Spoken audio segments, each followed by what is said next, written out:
और चलिए बड़ी खबर आपको बता दें, जहां बरेली में हिंसा के बाद पुलिस का एक्शन लगातार जारी है। मौलाना तौकीर रजा को अज्ञात जगह ले गई है पुलिस। बता दें कि फाइक इनक्लेव कॉलोनी से भारी सुरक्षा के बीच पुलिस लेकर गई। पुलिस ने 40 उपद्रवियों को हिरासत में लिया है। संवेदनशील इलाकों में धारा 163 लागू है। हिंसा प्रभावित इलाकों में ड्रोन से निगरानी की जा रही है।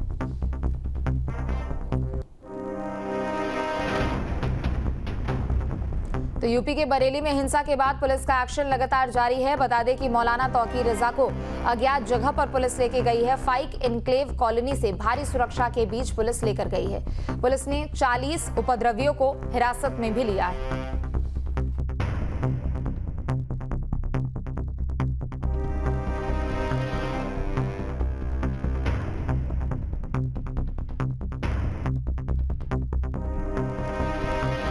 तो देखिए, बरेली में जिस तरीके से बवाल देखने को मिला, उसके बाद पुलिस की ओर से कार्रवाई लगातार की जा रही है। बता दें कि यहां पर पुलिस की ओर से 40 उपद्रवियों को हिरासत में लिया गया है। दो सहयोगी हमारे साथ जुड़ चुके हैं, मनोज बरेली से, अविनाश लखनऊ से।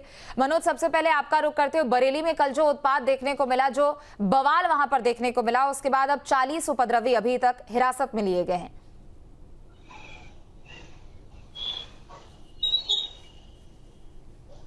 जी बिल्कुल, 40 जो आरोपी हैं उनको हिरासत में लिया गया है। पुलिस ने मौके से इनको पकड़ा है और बरेली में पूरी तरीके से इस समय शांति व्यवस्था कायम है। मैं आपको दिखाना चाहूंगा कि कैमरामैन से कहूंगा, देखिए किस प्रकार जो यहाँ पर है पुलिस फोर्स तैनात किया गया है, पीएससी तैनात की गई है। ये मैं उसी जगह पर हूँ कल जहाँ पर ये 2 कदम की दूरी पे यहाँ से जो महादेव सेतु, इस महादेव सेतु पर तमाम जो भीड़ यहाँ से जा रही थी, उस भीड़ ने एसपी सिटी तमाम अधिकारियों के ऊपर पथराव कर दिया था। पथराव के बाद यहाँ से लाठीचार्ज करके उनको खदेड़ा गया है। इसके पहले जो है उन्होंने नौ मेला मस्जिद पर पथराव किया था। नौ मेला मस्जिद के बाद इन दंगाइयों ने जो है उससे मतलब श्यामगंज में भी पथराव किया था और फिर बिहारीपुर जो है वहां पर भी इन लोगों ने पथराव किया था। उसके बाद पुलिस पहले से ही तैयार थी, क्योंकि उनको पता था मौलाना तौकीर रजा ने भीड़ बुलाई है तो ये जरूर उपद्रव करेगी। और पूरी एक सोची समझी साजिश के तहत डीआईजी ने माना कि पूरी सोची समझी साजिश के तहत ये किया जा रहा है और पुलिस पहले से ही इस मामले को लेकर पूरी तरीके से तैयार थी। तमाम पुलिस फोर्स, खुफिया विभाग और लगा दिया गया था। यहाँ पर चप्पे चप्पे पर बैरिकेडिंग कर दी गई थी, लेकिन उपद्रवी आए और उन्होंने 4 से 5 जगह पर यहाँ पर जो है पथराव किया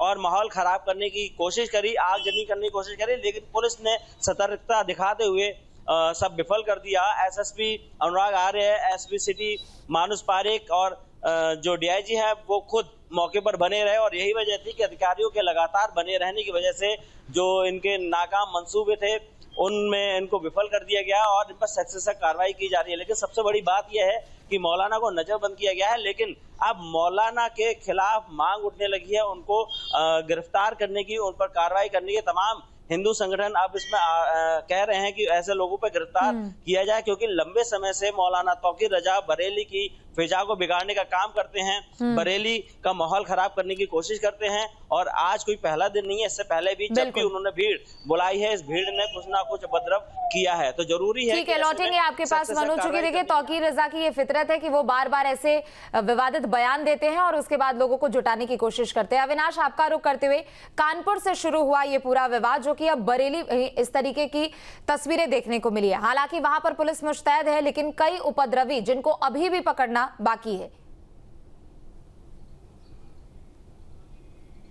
बिल्कुल सही कहा आपने। देखिए, बात सिर्फ एक तौकीर रजा की नहीं है, बात यहाँ पर शुरू होती है कि क्या यहाँ उत्तर प्रदेश में माहौल खराब करने की कोशिश की जा रही है। देखिए, ये सच है कि हर व्यक्ति को, हर किसी को धार्मिक स्वतंत्रता की आज़ादी है और ये अधिकार हमारा संविधान देता है, लेकिन एक दायरे में, कानून के दायरे में। अगर आपके प्रोटेस्ट से या फिर आपके अधिकार से किसी को हानि पहुंचती है, किसी को दुख होता है, तो फिर आपका अधिकार वहीं सीमित हो जाता है और सरकार इसी पर काम कर रही है। कल देखिए, कानून व्यवस्था को लेकर मुख्यमंत्री ने जो समीक्षा बैठक बुलाई थी, उस समीक्षा बैठक में सीएम ने साफ तौर पर कहा कि चाहे कोई भी उपद्रवी हो, सरकार उसको कुचलने का काम करेगी। और बरेली की जो घटना हुई है, जाहिर तौर पर ये एक सवालिया निशान है। और कल सुमैया राणा, जो कि समाजवादी पार्टी की प्रवक्ता हैं, कल उनका एक बयान सामने आया कि लखनऊ की जो पुलिस फोर्स है, यूपी पुलिस है, वो तैयार रहे, क्योंकि लखनऊ की सड़कों पर भी सैलाब आने वाला है। तो जाहिर सी बात है कि जब जिम्मेदार नेता इस तरीके के भड़काऊ बयान देंगे, तो जो आम जनता होगी या फिर जो उनके फॉलोअर होंगे, वो उग्र तो होंगे ही।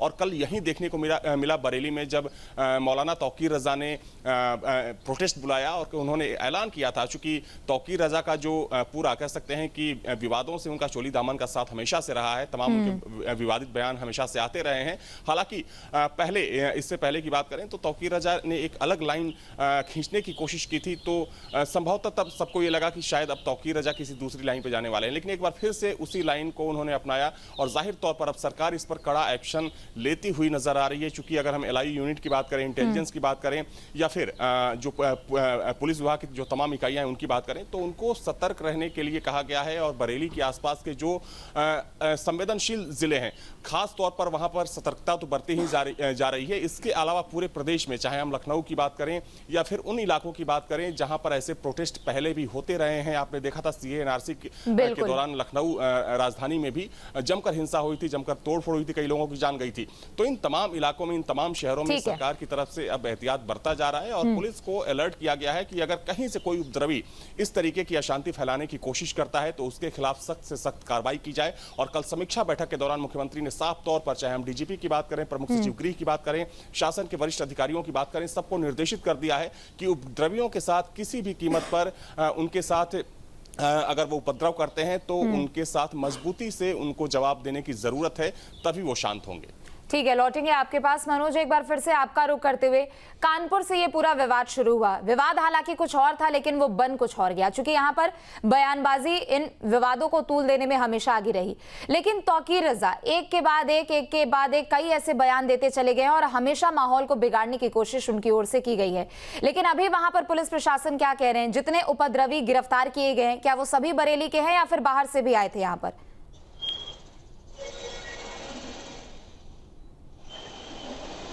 देखिए, उनकी जांच चल रही है कि ये बरेली से हैं, कहां से, उसमें से आधे से ज्यादा बरेली के आसपास के क्षेत्रों के बताए जा रहे हैं, कुछ बरेली के बताए जा रहे हैं। इनके फोन कॉल्स की डिटेल भी निकाली जा रही है। बताया जा रहा है इसमें एक पार्षद भी हैं, उनका नाम हालांकि नहीं लिया गया है, लेकिन इतना पता चला है कोई पार्षद है जिसको गिरफ्तार किया गया है इस पूरे मामले में, और साथ ही अन्य लोगों को हिरासत में लिया गया है। पुलिस पूरी पूछताछ चल रही है, उनके फोन कॉल की डिटेल निकाली जा रही है और इसके पीछे का पूरा नेक्सस को समझने की कोशिश कर रही है। पुलिस जो है, पुलिस अधिकारी किसी भी प्रकार की जल्दबाजी नहीं करना चाह रहे हैं, क्योंकि इससे पीछे तक की वो जो भी रीढ़ है इसकी, इस पूरे घटनाक्रम को करने की, बनाने की, वो उसको पूरे नेस्तनाबूद करने के चक्कर में जिस प्रकार योगी आदित्यनाथ ने कहा कि सख्ती से निपटा जाएगा, तो पुलिस भी साक्ष्य को जुटाने में लगी हुई है। बिल्कुल, और जरूरी भी है कि साक्ष्य को जुटाया जाए, ताकि कहीं से भी अगर कुछ गलत भी अगर जानकारी या फिर भ्रम फैलाने की कोशिश यहाँ पर की गई है तो वो भी साफ हो जाए। अविनाश, आपका रुख करते हुए, देखिए समय समय पर इस तरीके की बवाल की तस्वीरें उत्तर प्रदेश में देखने को मिलती है। हालांकि मंशा होती है जरूर यहाँ पर अफवाह फैलाकर स्थिति को बिगाड़ने की, लेकिन उन मंशा पर पानी फेर दिया जाता है चूंकि पुलिस प्रशासन की मुस्तैदी रहती है। लेकिन एक के बाद एक सोशल मीडिया के जरिए भ्रम फैलाया जाता है। हमने बीते दिनों संभल में भी देखा था, बहराइच में भी देखा था कि किस तरीके से वहां पर पिछले साल दुर्गा पूजा के समय में माहौल को बिगाड़ने की कोशिश की गई। कानपुर में जो तस्वीरें देखने को मिल रही है, वहां पर विवाद है ही।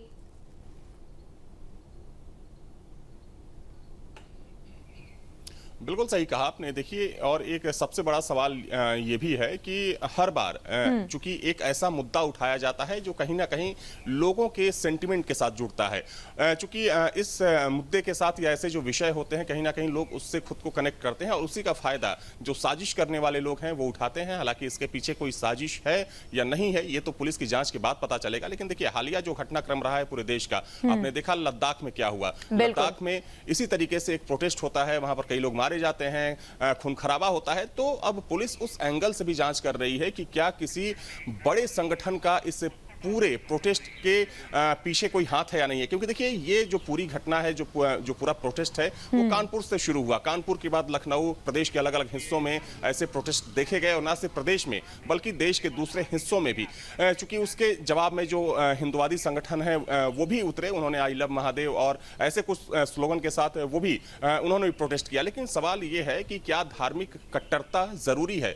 अगर आपको अपने भगवान की इबादत करनी है, पूजा करनी है, तो आप पूजा करिए, लेकिन आपको कानून के हिसाब से, संविधान के हिसाब से चलना पड़ेगा। और यही चीजें चूंकि सरकारें जो हैं बार बार समझाने की कोशिश भी कर रही हैं, लेकिन देखिए ये जो पूरा प्रकरण है ये बहुत ज्यादा गंभीर है, क्योंकि ये बात सिर्फ बरेली की नहीं है। क्योंकि जो एलआईयू रिपोर्ट, चूंकि जो हमारे सोर्सेज हैं वो बता रहे हैं कि जो एलआईयू रिपोर्ट सरकार के पास आई है वो एलआईयू रिपोर्ट बहुत ज्यादा गंभीर है, क्योंकि कई जगहों पर ऐसी साजिश चल रही है, ना सिर्फ बरेली बल्कि उन तमाम इलाकों में जहां पर पहले ऐसी हिंसा हुई है, जहां पर ऐसे पहले धार्मिक उन्माद फैलाने की कोशिश की गई है। खासतौर पर अगर हम वेस्टर्न यूपी के कुछ हिस्सों की बात करें, चाहे बरेली हो, शाहजहांपुर हो, मुजफ्फरनगर हो, सहारनपुर हो, तो इस पूरे बेल्ट में कुछ ऐसे असामाजिक बिल्कुल इस पूरे बेल्ट में यहाँ पर भ्रम फैलाने की कोशिश भी हुई है, लेकिन पुलिस यहाँ पर मुस्तैद है। बहुत शुक्रिया आप दोनों का तमाम जानकारियों के लिए। जहाँ भक्ति है हर शब्द में, कथाओं में छुपे हैं दिव्य रहस्य और ज्योतिष देता है जीवन को दिशा। धर्म से जुड़ी हर बातों को जानने के लिए हमारे चैनल स्तुति को सब्सक्राइब करें। चैनल पर जाने के लिए इस लिंक पर क्लिक करें।